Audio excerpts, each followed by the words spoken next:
The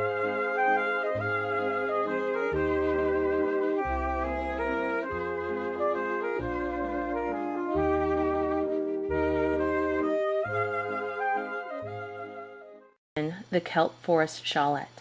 I'm working with this yarn, Triana Luxe, but you can also use Triana, this is by Katia, or there are many other yarns of this same style that are out in the market right now. It's really pretty, you can see it right here. This particular one has got shiny, sparkly parts. But the part I really like is that this yarn is big and open and meshy, and I really love these big holes. Now, I want you to notice that it has a thin side and it has a little fatter side here. We'll be taking the thin side and attaching it to this fatter side. It's got more stable holes in it right here. To begin with, you're going to need your yarn, of course, and only one knitting needle. Now, I'm using a straight needle, but you can use a circular needle, you can use a double pointed for the entire project. Because I'm really only using the tip, because I'm going to pick up a stitch and bind one off, pick up a stitch, bind one off throughout the entire project, the size of your needle doesn't really matter. The yarn recommends a US 10 or 11, but I find that sometimes working with a smaller needle is just a little more comfortable than the big bulky needle. Really, the tip of it is not as important because the gauge is formed no matter what needle you use by the yarn itself. So to begin with, I'm going to take my needle and I'm going to pick up a stitch. Each one of these loops, I'm just going to pick them up from the back, and these ends are going to poke out a little bit, but they'll kind of end up blending into the rest of the yarn once you're done. I'm also going to, once I've picked up 1, 2, 3, 4, or however many your yarn has, I'm also going to pick up one right here towards the end. Maybe not at the very end, probably right about here. Now, I'm going to take my fingers, because really I'm just using one needle and my fingers, and I'm going to take each one of these loops and I'm going to just leapfrog them off. 1, 2, 3, let's get that one off, and 4. And it's kind of brings these all together and bunches them. And so I have one stitch left. Now I'm ready to begin attaching the sides. Now, it kind of when you first start, it does kind of bunch a little bit. Kind of reminds me of a jellyfish. The secret to minimizing that bunching is to, in the beginning, I want you to see these holes. There's one here, one here. I mean, they're very close together. Work them every other hole. When you get farther apart, when you get like 10 of these stitches completed, then you'll go every ½ inch, and that's what helps it spiral out without bunching. When I first did this, I worked them every inch, inch and a half, like you do when you're making the scarf, and it kind of looked definitely like I was knitting a basketball hoop, a very pretty basketball hoop, but not the desired effect. So instead, I found that in the beginning, in the very, very beginning, I'm going to tuck those ends behind, and I'm just going to go into the fat edge, into this loop right here. Hopefully you can see that. And then I'm going to come from this side, and I'm going to pick up the next loop. That's this one right here. And I'm going to just pull it on my needle like that, and I'm going to use these fingers to pull it over and off, and I've just made a knit stitch. Now I'm going to take this stitch and I'm just going to pull it over and off like a bind off, and I'm back to one stitch. Next I'm going to go in very close again, just like every other little hole, and then I'm going to pick this up again and slip it on and pull it through. I just made another knit stitch, and I'm going to take this stitch and leapfrog it off, over and off. That's 2. I'm going to go again very close. I want to keep it close because it allows a lot of yarn to attach in a small area, and it expands that spiral very quickly, which actually keeps it from bunching. You would think it would do the opposite and bunch it more, but it actually just makes it a lot easier and a lot more attractive. So now I'm going to hook the next loop on, pull it through like a knit stitch, bind it off. I think that's 3. I'm going to do this again. I'm going to keep doing this until I have 10 stitches. It's pretty simple. You just kind of pull it through, bind it off, stick it into the next hole, pull it through, loop, put the loop on again. There you go, pulling it through, binding it off. Almost there. Hold on. Okay, I took a small break so I could get all 10 on. And what I want you to see is, hope I can get that down where you can see it. Here's where I'm starting my spiral. Let's spread that out a little bit so you can see it. It starts to spread out a little bit, see, like that.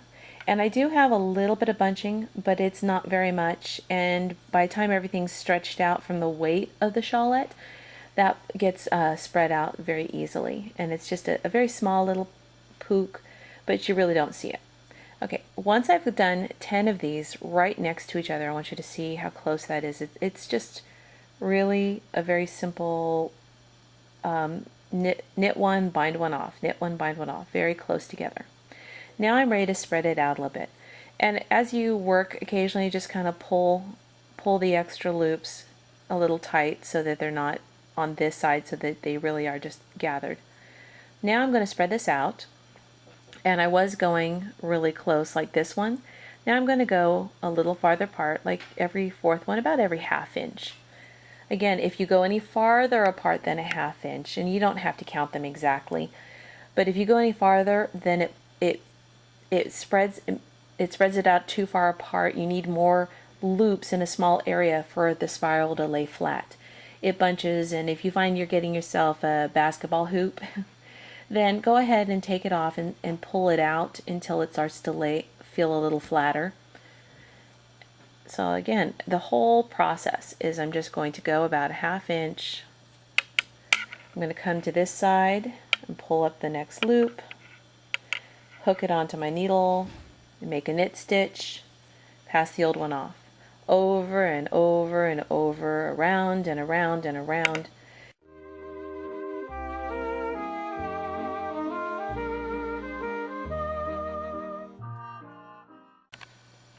Okay, so I paused for a little bit, and as you can see, it's starting to form that really cool spiral shape. I want to see, and you can see where it's pulled out, where the weight of it will actually straighten it. But you see how the bottom starts to ruffle? That's how that bottom ruffle forms.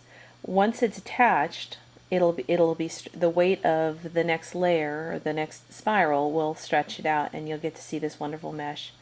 I want you to see in the very center, it is still a little bunchy, but if that bothers you, you can take some sewing needles and threads and tack that down, and just sew through it a little bit. Otherwise, it really just kind of gets lost in the ruffle, and it doesn't become as visible. It bugs you now because it's in the beginning, but when you keep working on it, you'll notice that it's a lot simpler.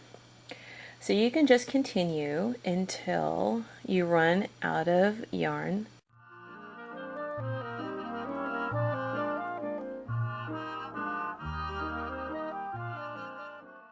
Okay, let's say you're going along happily, and we're going to pretend I've got a lot done on this, and you come to the end of your ball of yarn.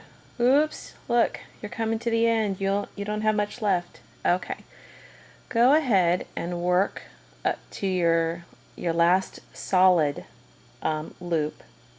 Slip that on. Make your bind off stitch. Go ahead and put your needle in. You're going about every 1/2 inch still. And take the end of your new yarn.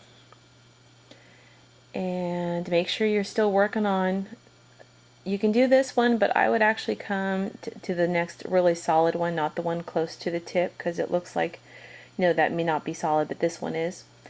With your new yarn, go ahead and just attach it and keep going as you are. When you come back around to the other side, I will then show you how, when you are attaching it, it's just the same motion over and over. It becomes mindless, hopefully, after a while. You pick up loop, slip it on, make a knit stitch, bind it off. I want you to see it's a little bunchy right here. Just after every so often, just kind of pull it a little tighter, like this, and that makes it nice and a nice clean edge.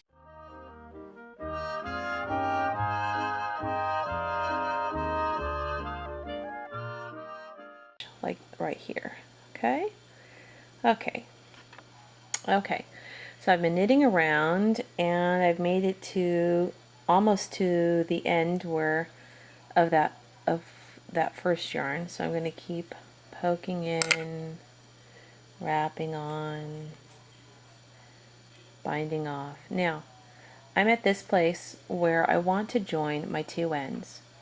I find that if I just overlap them, put my needle into one, and then into the other,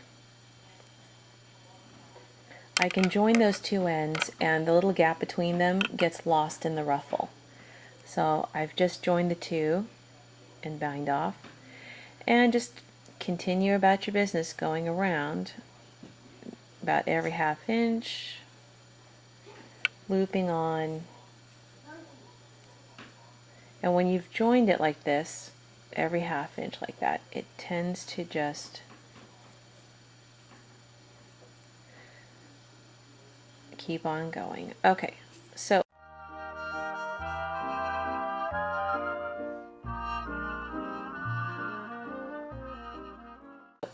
far I've shown how to do this with a knitting needle, but the same thing, the same effect can be created with a crochet hook. I'm going to take my knitting needle out, and I'm going to slip that loop onto my crochet hook. I try to find one similar size, comfortable enough to use. The difference is, though, that I am going to keep my yarn in my left hand now.